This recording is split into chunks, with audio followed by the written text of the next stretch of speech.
Hi everyone, here's the next episode in our series on intentional community. So the Bruderhof's been around for a while now, and those of us who are new to it benefit tremendously from the experiences of earlier generations. You know, the things that worked and the things that didn't. And we're going to talk about 5 of the things that work. Of course, what's most important to us is the person and the teachings of Jesus. All of these lessons stem from that. So, you ready to do this? Let's do this. People who are attracted to intentional community are generally people with utopian ideals looking for a radically new way of living. Problem is, you can't live on dreams and ideals. Asking for donations and living on philanthropy might work for a while. Our community did its fair share of that in the beginning. But long term, you need to be contributing more to the world than just, a new blueprint for society. Yeah, you can't just sit around and be spiritual. You can't? At least I know I can't. Maybe Richard can. Work is not an unfortunate necessity getting in the way of the important stuff. It's actually a way to reflect your values in a practical and down-to-earth way, which also means that the work you do shouldn't contradict your values. Like, be ethical and be considerate in your use of resources. And even if it's not always possible to have a common income-generating business, Bruderhof is lucky in that regard, I would say. Common work with other community members, whether you're cleaning up community space or working in the neighborhood, it's equally as important as sharing meals or spending time together relaxing. Doing constructive, practical work with people who share your values is an important way to strengthen the bonds within your community. And from a faith perspective, work is how we manifest the sincerity of our beliefs.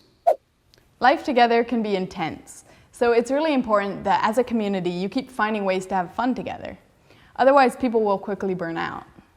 Yeah, life in community is always going to require self-sacrifice, but it shouldn't be exhausting.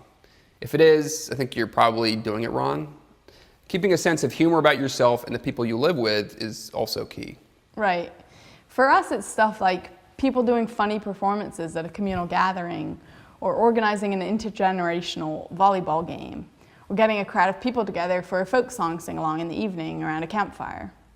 And often the most rejuvenating experiences are the unexpected or spontaneous ones. The most natural thing in the world is for people to talk about each other's weaknesses or annoying proclivities when the person they're talking about isn't there. But you have to wonder why we do it when we know how much it can hurt relationships.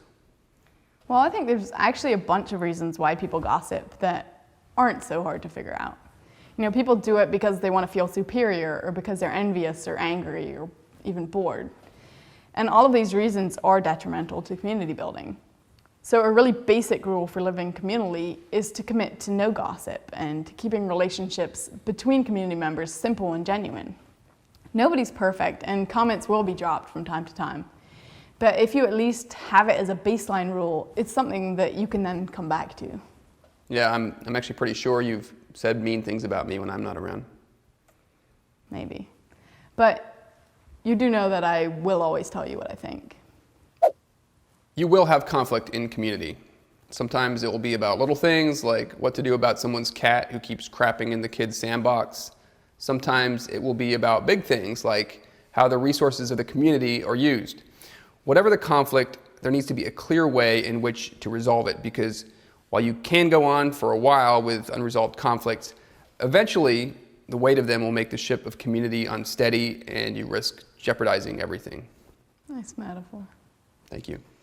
If you're committed to frank and open relationships, it should make this not necessarily easier, because conflict is never easy, but a lot less complicated and out in the open. So for us, there's a simple biblical approach, which starts with a person who has a problem trying to resolve it directly with the person they have a problem with. This can be hard to do, and it's sometimes tempting to bypass this step and go complain to someone else and see if you can get them to do the dirty work and solve the problem for you. But that right away undermines trust and openness. So no matter how difficult it might seem, you have to start here. And generally, 95% of conflicts can be resolved at this level. If the person who has a problem isn't satisfied after talking one-on-one, then that's the time to bring a third party into the conversation to help mediate. If they still can't find a way through, the problem's then brought in front of all the community members, and then we can all figure it out together. In the case of the cat crapping, it's pretty clear who's in the right. Ew, and that's obviously never the cat. So most intentional communities start with some sort of high ideal about transforming society or environmental sustainability or stepping away from worldly affairs and cultural decay. And at the beginning, it's all very dynamic and vibrant, and every day is a discovery. It's exciting. But then things inevitably start to calcify. And that's because even the best intentional community is not a utopia. It's a microcosm of human society. So eventually, you'll start to see norms and rules develop which can end up being stifling. That's why it's crucial to continually be open to challenging yourself to not settle into certain ways of thinking and doing things, even if there are very good reasons for keeping things the same. Stability is in some ways an admirable goal, but if that's where you put your primary emphasis, it can be the death knell of intentional community. People want to be able to create and be part of building something new, and there needs to be an openness to that and a willingness to take risks. While at the same time not departing from the foundational values of the community. If you mess with those, it's a creative tension. So for example, for years, the model for life together at the Bruderhof was rural settlements of 250 to 300 people with a common business to support it. And then over a decade ago, a bunch of younger members suggested buying or renting houses in cities to create opportunities to become part of a neighborhood and extend the experience of community in that way. It was a big shift initially, but the model really worked out well. And then since then, there's been dozens of house community startups. Okay, so that's it for this video. Next video will be about why intentional community is a bad idea. Really? It's going to blow your mind. Subscribe and ring the bell so you don't miss it.